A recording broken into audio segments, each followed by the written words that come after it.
In this video, we're showing you step by step how to connect Metatrader 5 to FTMO. It is super easy to do. So the first thing you need to do is open up your favorite browser and then go up to ftmo.com. And then from here, you'll need to log into an account or create an account if you don't already have one. From here, it should look something like this inside of the dashboard. Here, you'll need to either buy a challenge or open up a new free trial if you want to do that. From here, you'll need to find your credentials so you can log in to Metatrader 5. And here you can see the current result and you can show credentials down here. And once you've done that, you'll see this information. The login page, master password, and server is something you need to write down so we can log into Metatrader 5 later on in this video. From here, you'll need to download Metatrader 5, and FTMO has their own version of Metatrader 5, so it will not work on the normal Metatrader 5 platform. So you'll need to go down here to either download it from desktop or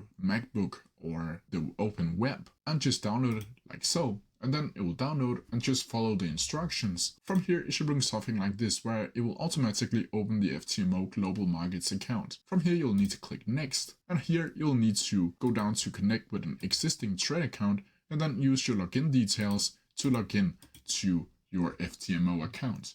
Once you've done that, you'll need to click Finish. And now you will have logged in successfully to your FTMO account with Metatrader 5. And that's how you do it. If you have any questions about it, please leave them down in the comment section below and I'll try my best to answer them as quickly as possible. See ya!